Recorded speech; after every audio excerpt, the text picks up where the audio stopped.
Today we discuss a new chapter, Siachen, the place of wild roses. The name Siachen refers to a land with an abundance of roses. Sia in the Balti language refers to the rose family plant widely found in the region, and Chon refers to anything found in abundance. क्या मतलब हुआ इसका कि name Siachen का मतलब होता है land को रेफर करता है। क्या किसको रेफर करता है? लैंड को। इसका मतलब होता है जिसमें एबंडेंस ऑफ रोजेस हो, यानी प्रचुर मात्रा में क्या हो? रोजेस हो। अबंडेंस लिखेंगे, अबंडेंस। इसका मतलब होता है बंडल ऑफ, बहुत सारा। बहुत सारा मतलब exist in a large amount, exist in a large amount.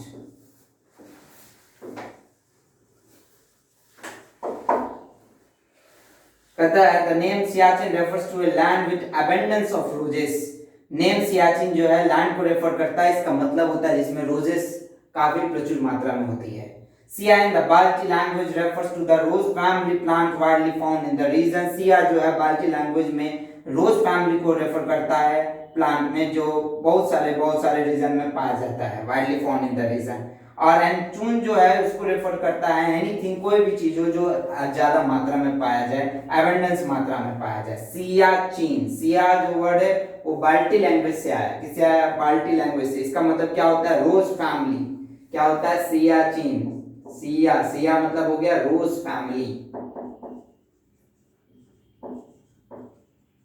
इसको लिखेंगे सिया, सिया मतलब हो गया रोज फैमिली, रोज फैमिली को रेफर करता है। अब बाल्टी लैंग्वेज में इसको बोलते हैं। और चून जो है सियाचिन, चून लिखते हैं, इसको रेफर करते हैं। इसका मतलब होता है एबंडेंस, यानी यहाँ पे रोज जो है काफी ज्यादा मात्रा में पाया जाता है। एबंडेंस, सियाचिन। सियाचिन ग्लेशियर सुने होंगे।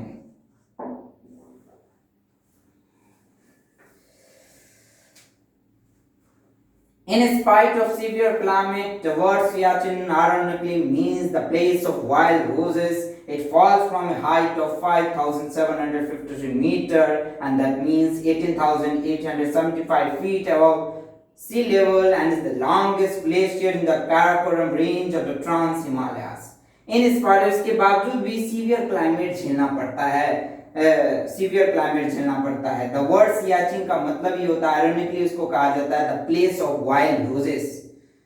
It falls from A height of, अगर हम हाइट देखें सी लेवल से लगभग 5753 मीटर जो है वो ऊंचा है। ये भी लिख लेंगे 5753 मीटर। और लिखता है and is the longest glacier, और काराकोरम रेंज में सबसे लंबा ग्लेशियर होता है ये of the trans Himalayas. Trans Himalayas सबसे, अगर हम बोले तो सबसे ऊपर वाला पार्ट है उसको बोलेंगे ट्रांस हिमालयास। वो काराकोरम रेंज में सबसे लंबा ग्लेशियर है सियाचिन। अब इसका लोकेशन है, it is located just north east of the point where the line of control that is LOC between India and Pakistan ends. India और पाकिस्तान ईट्स का जहां खत्म होता है, जो लाइन ऑफ कंट्रोल जो होता है वो नॉर्थ ईस्ट पॉइंट में पाया जाता है। तो ये सियाचिन का लोकेशन कहाँ पे है? एलओसी। एलओसी का लाइन वहीं से स्टार्ट हो जाता है इंडिया पाकिस्तान का बॉर्डर में। अब पढ़ेंगे the term line of control is the line that India and Pakistan have agreed upon for division of Kashmir since 1972। जो टर्म है एलओसी का, ये एक ऐसा लाइन है जो इंडिया एंड पाकिस्तान में आपस में क्या हुई थी? सहमति हुई थी, एग्री ऑन हुई थी। एग्री ऑन और अपॉन, एग्री जो है प्रपोजिशन में थोड़ा जान लीजिए। एग्री अगर हम कोई प्रपोजल से, प्रस्ताव से अगर सहमत है तो टू प्रपोजल चलता है। अगर कोई पर्सन से कोई व्यक्ति सहमत है तो विथ चलता है। और एग्री ऑन और अपॉन ये चलता है इशू से। तो जो समझौता जो हुई थी कोई चीज के बारे में, तो वो यहाँ पे हुई थी। The term LOC is the line that India and Pakistan have agreed upon for division of Kashmir. Division of Kashmir 1972 में जो समझौता जो हुआ था, उनमें जो हुआ था वो एग्री अपॉन हुआ था। उनमें जो हुआ था 1972 में हुआ था सियाचिन ग्लेशियर के टाइम में। तो 1972 के टाइम में एलओसी में इस चीज का समझौता। The line on one side is controlled by India and on the other side by Pakistan। और एक लाइन जो है इंडिया को कंट्रोल करता है, और दूसरा लाइन जो है वो पाकिस्तान को कंट्रोल करता है। अब आगे आते हैं। Both India and Pakistan claim authority over the entire Siachen region. Between 1984 and 1999, frequent fighting took place between India and Pakistan to take control of the region. Siachen Glacier, with all major passes, is currently under the administration of India since 1984 and forms part of the Leh district of Ladakh, while Pakistan controls the region west of Saltru Ridge. Both India and Pakistan ने claim authority किया कि हमारा ये reason है, हमारा ये reason है। इस तरह का लड़ाई जो 1984 से 1919 के बीच में फाइटिंग होते रहा इंडिया और पाकिस्तान के लिए to take control of the reason.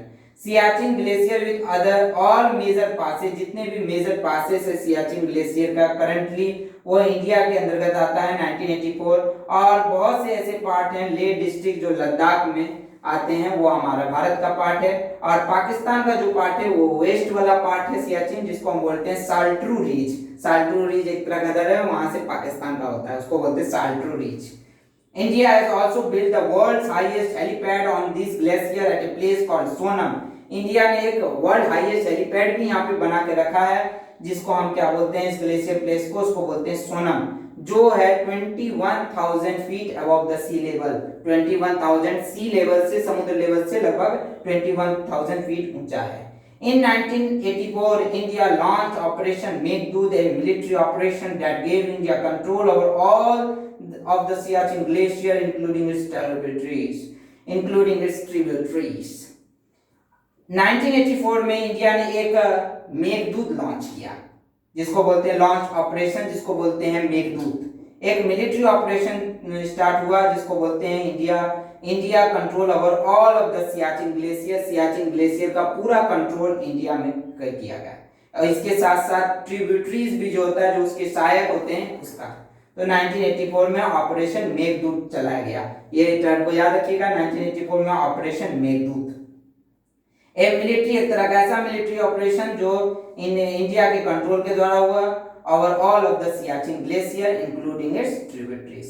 Under this operation Meghdoot, Indian troops took prior action, and the Kumaon regiment of the Indian Army as well as the Indian Air Force went into the glacier just a day before Pakistan's Operation Ababil to occupy most of the dominating height on Saltru Ridge. इस operation के तहत क्या किया गया कि Meghdoot Indian troops जो थे उन्होंने प्रायर एक्शंस लिया, और कुमाऊं जो रेजिमेंट थे इंडियन आर्मी के साथ, इंडियन एयरफोर्स के साथ ग्लेशियर में जाकर के पाकिस्तान के खिलाफ जो है ऑपरेशन चला गया। ये जस्ट डे इसके पहले भी पाकिस्तान ऑपरेशन चलाया था, उनका नाम था अबाबिल टू ऑक्युपाई, और उनका था कि ज्यादा से ज्यादा डोमिनेटिंग हाइट साल्ट्रू रीज में जाएं, डोमिनेटिंग हाइट जिसको बोलते हैं। ठीक है, तो ये सब चीज चला। फिर आगे का कहानी जानेंगे कि कैसे कैसे विवाद हुआ। एक तो वहां पे मिलिट्री का चला, मेघदूत इंडिया के द्वारा चलाया गया टू प्रायर एक्शन, और कुमाऊं रेजिमेंट थे जो इंडियन आर्मी के द्वारा चलाया गया और एयरफोर्स के द्वारा। इसके साथ साथ पाकिस्तान का भी ऑपरेशन चला जिसका नाम है अबाबिल टू ऑक्युपाई। बहुत से ऐसे हाइट्स थे जिनको ऑक्युपाई करना स्टार्ट किया, जिसका बोलते हैं साल्ट्रू रीज। ठीक है, तो what does the word Siachen really means, अभी बता दिए। सियाचिन, सिया मतलब रोज फैमिली, चिन मतलब abundance that exist in a large number, इसको बोलते हैं सियाचिन। सियाचिन ग्लेशियर कहाँ लोकेटेड है, अभी बता दिए। सियाचिन ग्लेशियर कहाँ लोकेटेड है, ये हमारा जो है लद्दाख जो है, लेह लद्दाख जो आता है वहीं पे आपका एक एरिया है, उसको बोलते हैं सियाचिन। तो सिंपल पॉइंट पे लिखेंगे सियाचिन ग्लेशियर इज लोकेटेड, जहां पे बोलेंगे just north east of the point where LOC between India and Pakistan ends. ये टाइप का ग्लेशियर, इसमें रिफ्ट ब्रिज है, एक तरफ आपका बॉर्डर चला जाएगा पाकिस्तान का और एक हमारा इंडिया का आ जाएगा। तो सिंपल लैंग्वेज। नेक्स्ट क्वेश्चन है व्हाट इज दिस ये Which military operation was launched by Indian Army in 1984? कौन सा इंडियन आर्मी के द्वारा एक लॉन्च ऑपरेशन चलाया गया था? अभी हम बता दिए ऑपरेशन मेघदूत, अभी पूरी तरह से एक्सप्लेन कर दिए। तो देखिए सारा क्वेश्चन हो भी गया। तो मिलिट्री ऑपरेशन के द्वारा कौन सा चलाया गया था इंडियन आर्मी के लिए? ऑपरेशन मेघदूत। सियाचिन बता दिए अभी। सियाचिन ग्लेशियर कहाँ लोकेटेड है बता दिए।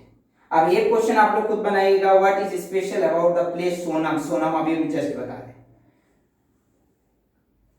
Not all soldiers die here of enemy action. Some die because of blood clot in the lungs caused by the thin air on the high mountains.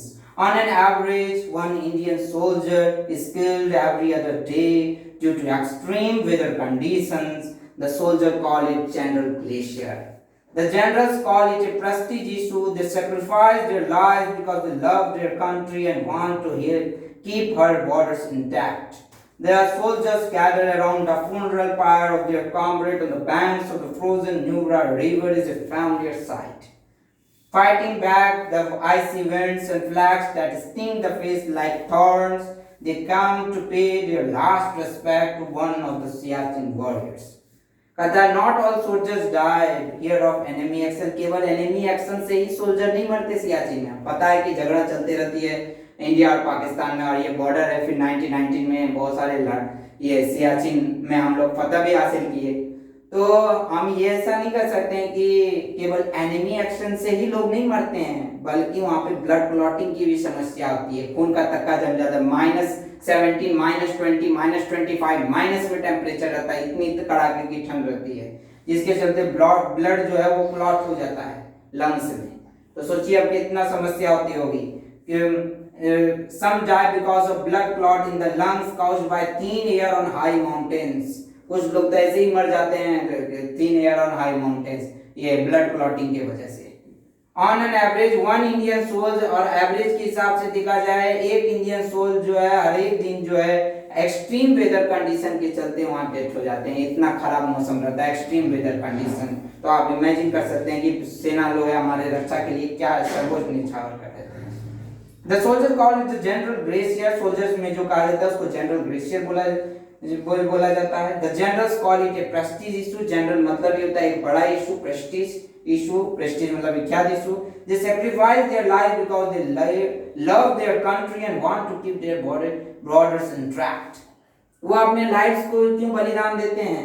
वो अपने सैक्रिफाइस इसलिए करते हैं क्योंकि वो अपने कंट्री को प्यार करते हैं. वो अपना सर्वोच्च निछावर कर देते हैं क्योंकि वो कंट्री को लगा कर देते हैं.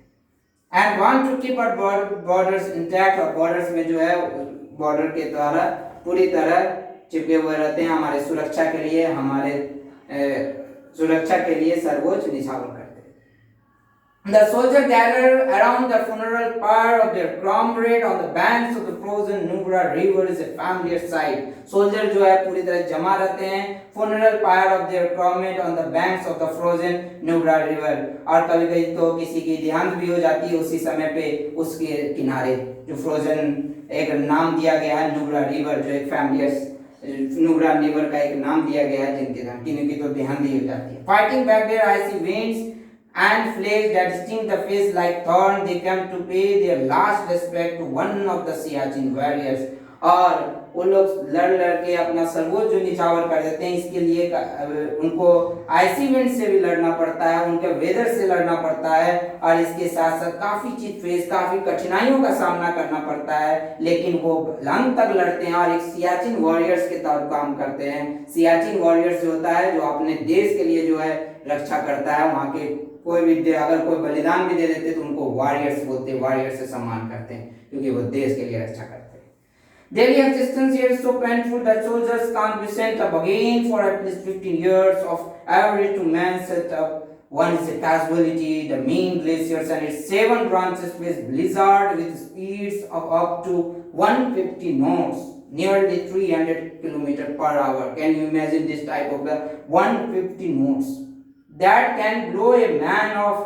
Temperature drops to 40 degrees below freezing point. The lowest recorded so far has been -45 degrees Celsius. Added to this, the wind chill factor in the region has proved fatal. The shelter and clothing given to the Jawans is designed to protect them from WCF of up to 800, but the average WCF in winter is around 1400 when any exposed place will freeze within minutes. Daily existence जो है काफी painful भरा है उनका. Daily resistance बताए थे -15, अब temperature इतना गिर जाता है कि -40 -45 तक चला जाता है. आगे पढ़ेंगे. Soldier can't be sent up again for at least 15 years. लगभग 15 साल तक कोई सोल्जर्स नहीं रह सकता भाई उस तरह का. कोई ना किसी की कैजुअलिटी तो हो ही जाती है. और एवरी 2 men सेंट अप, किसी की तो कैजुअलिटी हो ही जाती है. द मेन ग्लेशियर के साथ साथ बहुत से ऐसे ब्रांचेज है जहाँ पे ब्लिजार्ड आता है। ब्लिजार्ड मतलब होता है बर्फीला तूफान। बर्फीला तूफान का भी सामना करना पड़ता है, जिसकी स्पीड होती है 150 नॉट्स, इसका मतलब 300 किलोमीटर प्रति घंटा, जो they blow a man off. बर्फीला तूफान का भी सामना करना पड़ता है। Temperature drops to 40 degree below freezing point, यानी फ्रीजिंग पॉइंट से 40 डिग्री सेल्सियस कम, लोएस्ट रिकॉर्ड जो अभी तक किया गया है, -45 degree Celsius. Added to this wind chill factor WCEF, जिसको बोलते हैं wind chill factor, is the another reason as proof fatal. Fatal मतलब होता है डेडली, एक हवा चलती है वहां पे, जिसके चलते काफी लोग की जान चले जाती है इस तरह के कंडीशंस में। The shelter and clothing given to the jawans is designed to protect them from WCF of up to 800, but the average WCF in winter is around 1400. When any exposed place will freeze within minutes in such an extreme environment, normal life is virtually impossible because almost everything freezes solid. Onions need to be cut, eggs become like rocks and can't even be broken, and most toothpastes except gels can't be squeezed out. Chocolates become as hard as steel plates, and if you bite them, you could break your teeth. You can't imagine that type of the conditions. WCF जो wind chill factor है, लगभग note जो किया गया था, ये दिया हुआ लगभग 800। एवरेज जो WCF है विंटर में लगभग 1400 चलती है हवा। When any exposed flesh will freeze within minutes, अगर कोई रखा हुआ फ्लेश भी रखा हुआ है वो भी फ्रीज हो जाए, इतना वहां पे ठंड हवा चलती है। इन सच एन एक्सट्रीम, इस तरह के एक्सट्रीम वातावरण में नॉर्मल लाइफ का जीना इम्पॉसिबल, बिकॉज ऑलमोस्ट एवरीथिंग, सब कुछ फ्रीज हो जाती है, सब कुछ फ्रीज हो जाती है, सब कुछ सॉलिड बन जाती है। अगर आप ओनियन को, एक ओनियन प्याज का आप काट करके रखते हैं तो वो भी फ्रीज हो जाती है। एग्स तो अंडा जो तो ऐसा लगता है कि रॉक्स हो गया हो या पत्थर सा बन गया हो, और आप उसको तोड़ भी नहीं सकते हैं। टूथपेस्ट से जो जेल भी निकलता है वो भी ऐसा निकलता है कि मानो कि आप उसको काट ही नहीं सकते हैं, आप उसको कुछ कर ही नहीं सकते हैं। टूथपेस्ट का भी जेल जो निकलता है वो पूरी तरह से पत्थर जैसा बन जाता है, जिसको काटना मुश्किल रहता है। सब कुछ फ्रीज हो जाता है। चॉकलेट तो ऐसा लगता है कि मानो स्टील प्लेट्स बन गया हो, अगर आप इसको काटेंगे तो आपको दांत ही टूट जाए, ऐसा कंडीशन है। चॉकलेट ऐसे है, आप इसको काट करके रखेंगे ऐसा लगेगा कि आपका दांत ही टूट जाए, ऐसा बन गया हो। स्टील का प्लेट जो होता है ना वैसा आपका चॉकलेट बन जाता है, ऐसा ठंड वहां पे पड़ती है। Metal and the human skin become so chilled that when Jawan tried to load his gun, the bullets stick to his gloveless hand. If he tries to take them off, the skin will also peel off. Except for rum and kerosene, everything is frozen solid. Even in full clothing, one can't stand outside for more than 10 minutes. One big challenge is to keep man mentally alert in that type of the conditions. आप ये imagine कर सकते हैं, metal और जो हमारा human skin है वो काफी चिल हो जाता है। जब जवान गन को जब लोड करते हैं तो बुलेट स्टिक जो होता है जिससे आप गन छोड़ते हैं वो भी ऐसे ग्लोवलेस हैंड, बिना दस्ताना का तो कुछ कर ही नहीं सकते हैं, ग्लोवलेस हैंड से अगर वो लेते हैं तो ऐसा वहां पे ठंड पड़ती है। If he tries to take them off, अगर गन चलाना भी चाहते हैं तो स्किन जो है उनका पूरी तरह से क्या होती है, पूरी तरह से क्या होता है, छम जाता है पूरा हाथ। Except for rum and kerosene, अगर रम और केरोसिन को छोड़ दिया जाए बाकी सब कुछ जो है सॉलिड हो जाता है। इवन इन फुल क्लॉथिंग, अगर फुल क्लॉथिंग भी पहन ले तो one can't stand outside for more than 10 minute. 10 minutes के बाद वो एक साथ खड़ा नहीं हो सकते हैं अगर फुल क्लॉथिंग भी पहन ले जाए 10 मिनट्स से ज्यादा। बिग चैलेंज ये है कि मैन को मेंटली अलर्ट रहना है इस टाइप ऑफ द कंडीशंस में। अब देखिए, अब क्वेश्चन आप लोग खुद ही कर पाइएगा। What is the lowest temperature recorded at Siachen so far? तो बड़ा ही सिंपल है, Siachen -45 degree Celsius. What does WCF? WCF wind chill factor बोलते हैं, विंड चिल फैक्टर हो गया। Which two liquid don't freeze at Siachen? कौन सा लिक्विड सियाचिन में फ्रीज नहीं करता? अभी पढ़ा है, सिंपल लिखिएगा, केरोसिन ऑयल जो है वो नहीं करता। एक रम ऑयल शायद पढ़ा है, rum oil.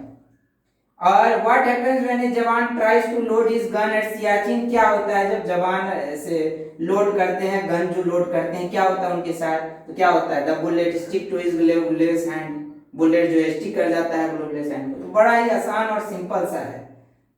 When a soldier gets a call to join the glacier camp, he bathes and saves, knowing that he will not be in condition to do so for the next 3 months. Many write long letters, home being uncertain when they may be able to do so next.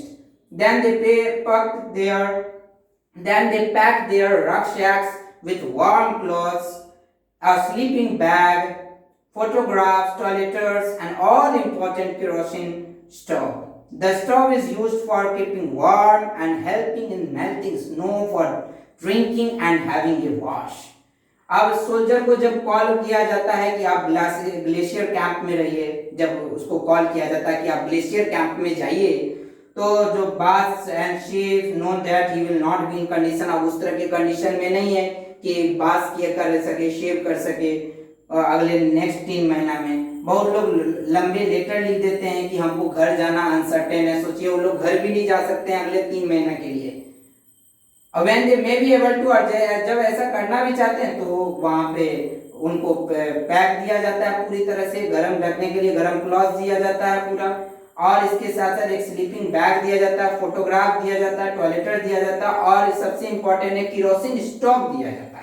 Stove का जो use होता है वो क्या करता है कि warm करता है अपना बॉडी को, स्टोव जो दिया जाता है, और and helping in melting snow, और स्नो को पिघलने में जो है काम किया जाता है, केरोसिन स्टोव होता है, केरोसिन जानते हैं उसको स्टोव होता है, तो उसी से हम वार्म कर सकते हैं और स्नो को मेल्ट करते हैं फॉर ड्रिंकिंग, पानी पीने के लिए और हाथ धोने के लिए, क्योंकि सब कुछ जम जाता है, बात भी नहीं कर सकते, ये भी नहीं कर सकते। अब एक पैराग्राफ है, आपका पूरा चैप्टर खत्म हो जाएगा, ठीक है। On 3rd February 2016, an avalanche hit an Indian military base in northern Siachen Glacier region, trapping 10 soldiers under deep snow. Lance Nayak Hanamthappa Koppad, ये नाम है एक इंडियन सोल्जर का, with the Madras Regiment of Indian Army survived a massive avalanche. He was found during post-disaster avalanche rescue operation by the Indian Army 6 days after the disaster. He was rescued from 35 feet beneath the snow in minus 45 degrees Celsius temperature. 9 other personnel at the post died in the incident. Koppad also couldn't survive for long due to multiple organ failure few days after he was rescued. लिखा हुआ है few days after he was rescued. अब इस समझिए 3 फरवरी 2016 को एक घटना घटी जिसको बोलते हैं an avalanche hit an Indian military base. एक एवेलेंट जो हम बताए थे बर्फीला तूफान, एक लॉन्ग ब्लिजार्ड जिसको बोलते हैं, वो यहाँ पे मिलिट्री बेस पे है, northern Siachen glacier trapping. 10 soldier जो है वो डीप स्नो में चले गए, मतलब 10 सोल्जर जो है वो स्नो में ही दब गए। लैंस नायक, एक नाम है लैंस नायक हनुमंता कोपड़, एक इंडियन सोल्जर थे जो मद्रास रेजिमेंट से आते हैं, Indian army. Survive the massive avalanche में एक ऐसे नाम देखा गया है जो मैसिव एवेलैंक में सर्वाइव किए।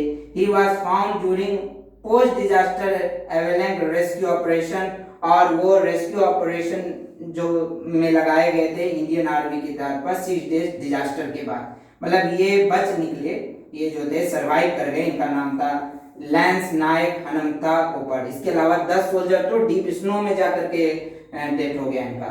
He was found during post disaster avalanche, और वो उनको पाया गया कि पोस्ट डिजास्टर में जो है रेस्क्यू ऑपरेशन में इनको लगाया गया 6 डिजास्टर के 6 दिन बाद। He was rescued from 35 beneath the snow in minus 45 degree Celsius, और सोचिए वो रेस्क्यू किए 35 फीट नीचे, जो स्नो के नीचे है, minus 45 डिग्री सेल्सियस टेम्परेचर में। रेस्क्यू ऑपरेशन भी कितना कठिन है वहां पे। 9 अदर पर्सनल जो थे एट द पोस्ट वो इंसिडेंट में ही डाइड इन द इंसिडेंट, दुर्घटना में ही मारे गए। Koppad also couldn't survive for long due to multiple organ area, लेकिन दुर्भाग्यपूर्ण अनफॉर्चुनेट इंसिडेंट घटी, कोपड़ जो है ज्यादा लंबे समय तक सरवाइव नहीं कर पाए क्योंकि उनके मल्टीपल ऑर्गन फेलियर हो गए, और कुछ ही दिन बाद ही वाज रेस्क्यूड मतलब होता है कुछ ही दिन बाद जो है उनकी देहांत हो गई। तो आप सोचिए कि एक इतिहास लिख दिए, कई लोग की जान बचाए रेस्क्यू ऑपरेशन में, वो सरवाइव भी किए और अंततः इनकी डेथ हो गई क्योंकि इनके ऑर्गन फेलियर हो गए। तो कितने कोऑपरेटिव्स हैं हमारे Indian soldiers. Avalanche and other environment factors are the leading cause of death in Siachen. Avalanche और इन्वायरमेंट फैक्टर ये दो तरह का है जो डेथ है सियाचिन का कारण है, मेन कारण है। कौन कौन? एवेलेंच और अदर इन्वायरमेंट फैक्टर्स। और बाकी तो जो वार चलता है छिटपुट वो तो है ही, इसके साथ साथ एवेलेंच जो आती है, बर्फीला तूफान, इसके साथ साथ इन्वायरमेंट फैक्टर। इनमें ओवर 870 सोल्जर जो हैं वो lost their lives in recent past में जो अपना जान दे चुके हैं। क्यों? क्योंकि क्लाइमेटिक कंडीशंस और एनवायरनमेंट फैक्टर्स ये एक मेन कारण है। Despite such challenges and hardship our army men are always ready to serve the nation and make our countrymen be safe and secure all the time। इस challenge आने के बावजूद भी, इन परिस्थिति के आने के बावजूद भी हमारे आर्मी मैन जो हैं वो हमारे नेशन के लिए लड़ रहे हैं, नेशन के लिए जो है रेडी टू सर्व, हमेशा तैयार हैं कि कोई भी अगर दुश्मन हमला करता है तो उनका अच्छी तरह से जवाब देना हमारे इंडियन आर्मी को अच्छी तरह से आता है। तो इतना कंडीशन के बावजूद भी हमारे देश की रक्षा कर रहे हैं and secure all the time, और सारा टाइम जो है अच्छी तरह से क्या कर रहे हैं? सिक्योर कर रहे हैं। बस 2-3 वर्ड्स लिख लीजिए। ब्लिजार्ड, ब्लिजार्ड आपका ये चैप्टर समाप्त हो गया। ब्लिजार्ड का मतलब होता है जो तेज हवा आती है ना, जिसको बोलते हैं स्ट्रॉन्ग कोल्ड विंड्स। तो इसको आप लिख सकते हैं कोल्ड विंड्स लिख सकते हैं। हम बर्फीला तूफान बताए थे, ब्लिजार्ड बर्फ से ही बना ब्लिजार्ड, ठीक है, बर्फ से आप इसको याद रख सकते हैं, ठीक है। तो कोल्ड विंड जिसको बोलते हैं, इसको बोलते हैं।